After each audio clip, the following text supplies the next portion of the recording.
So I'm doing a retake of Brienne of Tarth's armour harness, or how I'd probably say it would be a costume, because that's how Game of Thrones treat their armour. So I'm going to do a complete revamp of the entire armour harness. Now this is completely unscripted, so I don't talk very well. I usually, when I script it, when I edit it, I take out all the ums and I take out all the breaths, and it sounds a lot better. But I struggle, and I always say and Anyway, so moving on to the armor, I've decided to go for a 16th century harness. The helmet is a close helm, and I've the picture that I've used for reference is from the Wallace collection. I shall put in the number of the helmet or the actual harness itself in the on the video when it'll pop up. So I'm just making my way through the actual, how it fits on the head. I think the end result of this, I may have should have made the helmet a little bit bigger, but I would have said it may have fit, but it will be a close fit onto the head. Anyway, just quickly whacking in her face, just tracing over the top. I'm basically tracing over the entire armor, but doing my own version of the armor itself. So I've started to add in the gorget, or the neck piece, and all the breaths going in now. So I sped this up pretty damn quickly. It took about an hour, and I'm compressing it down to about 5 minutes. So I'm going to start with the, I think I'm going to start on the Pauldrons. There's the top of the breastplate. So this is a Maximilian styled harness, and it's dated to the 16th century. And this particular harness that you can see on the left here is from the Munich Museum. It's like I think it's the Museum of Bavaria, I think. And they have a very famous cuirass from the 14th century. But they also have this entire room full of 16th century armour, which is quite great when you go in and look at the whole thing and take a picture of every single harness. Spend hours there. Anyway, working on the pauldron here, and you can see it's got quite a large guard. And I'd say Game of Thrones, the costume design, whoever designed the costume seems to enjoy having giant pauldrons on the costumes or the armour. So I've decided, well, 16th century harnesses tend to have slightly large pauldrons. However, they're still very movable and very articulated, into the point where you can actually still do a lot of stuff with it. It's not completely restricting. Just doing the vambrace there, and I've done I think that's the quarter, and the mail that's underneath the plate there. Starting with the gauntlet. Instead of doing a leather gauntlet, I'm doing full plate, and I think I'm slightly improvising with all the lames and how the gauntlet works itself. I should probably mess around this a little bit. I'm only going to be doing the line work, and then I think at the end I added in some block colour and a little bit of shading. It is quite a rough illustration. It's nothing fully finished, otherwise this would have taken a long time to do, much more than an hour. It would have probably taken a good 6 or 7 hours to do a complete illustration. Okay, now I've started illustrating the cuirass. As you can see, it's fairly highly cut on the waistline. This is to allow movability and flexibility of the torso. Now, this is something that I reckon all costume departments get wrong when they design armor or suits of armors, whether this goes from a concept stage into costume, and then they hire an armorer to actually create the armor itself. I don't know, but I think I reckon it's a mistake in the early stages of the design. armor is meant to be movable and flexible, and you're meant to run around and do roly-polies, all that kind of stuff.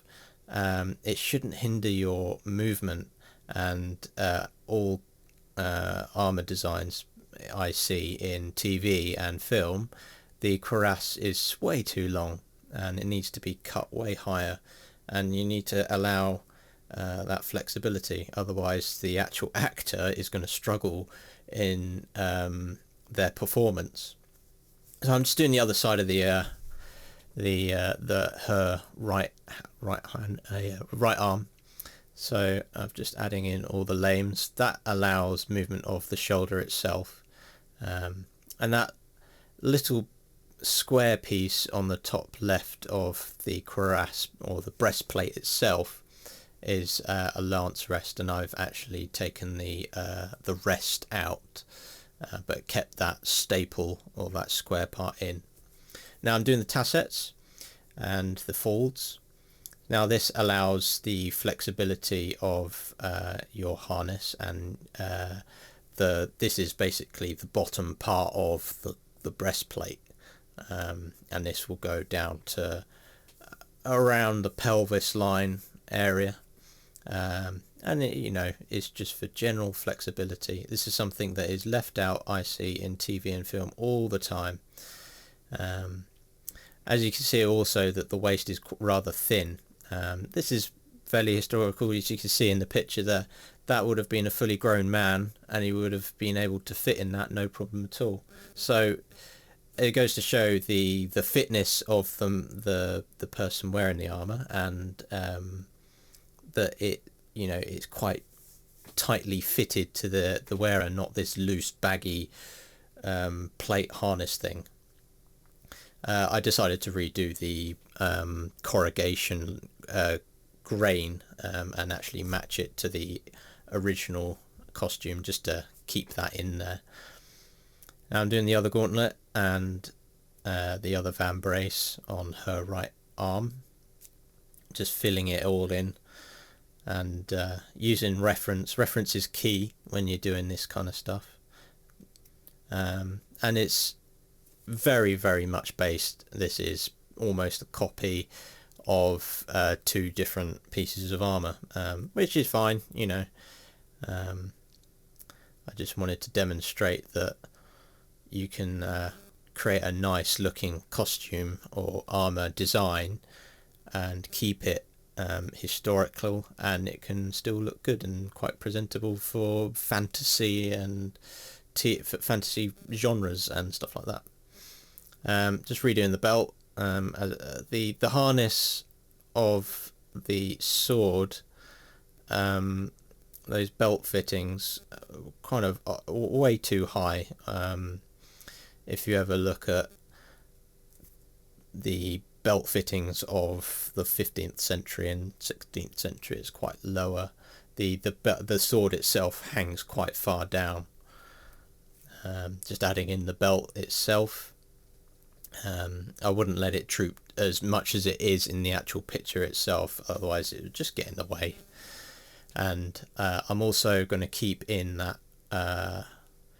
strange bottom half of the jacket in that, but I'm going to cut it up a little bit, just so I'm thinking about if this lady, Brienne of Tarth, was running around in her armor, she wouldn't want clothing that was flapping around, and I think it's made of square pieces and mail attached to it or something like that. Now I've just started doing the legs, and just doing the outline for that, and I'll be adding in the Pauldrons and the two lames at the bottom, one lame at the top either side of those Pauldrons, which is quite common of this period and of the previous century. Adding in the Demi Grieve and the staple. I think I missed this out on the other Grieve. This is the bit that attaches to the Grieve itself. The Demi Grieve goes over the top of the Grieve. So the upper part of that, above the Pauldron on the knee cop, is the cuisse, and I'm just adding in the corrugation grain in there as well. this stylization is actually quite beneficial to the strength of the armour itself. Corrugated iron is a fairly strong material, and you know, adding that into a plate on armour will just strengthen it out even further. Now I thought I'd add in the coat of arms of Brienne of Tarth, the Tarth coat of arms, just to add in that feature, because I think that's left out in the TV show. So I thought I'd just add it in there as a little reminder of the fact that she's a knight. I don't think she's not knighted until the very end of the last series, before the Battle of Winterfell. So yeah, I've added that in, and I thought I'd add a little bit of decoration on the rim of that jupon or jacket, or whatever you want to call it, that piece of garment. So yeah, that's it. Just adding in the last bits, going around the outside, just making sure that all the bits communicate well, and not all the line art is blurred in. So yeah, I think it's pretty much done. I'm just adding in the scabbard of the Valyrian steel sword and just putting that to a side. I want to concentrate on the actual armour itself instead of the sword. So yeah, just making sure that it kind of works well. It's underneath the arm there. And there we have it. We have our completed harness. I haven't done the bottom of the greaves or the sabatons yet, but there we go. I've made a block color version, and that should show now. And as you can see, just going through it all, that high-waisted cut on the cuirass, allowing for movement, as well as the tassets. I've added in some bright colours, as Game of Thrones like to leave that out for stylization purposes and cinematography purposes. But there we go. Lots and lots of plates to allow movement. They're called lanes. And yeah.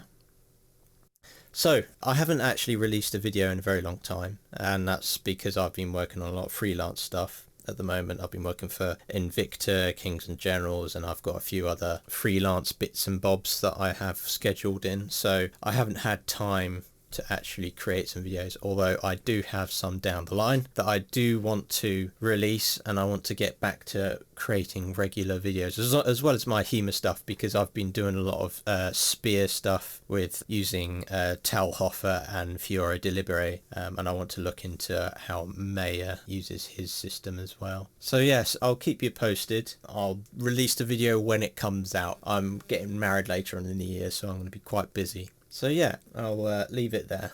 Have a good one.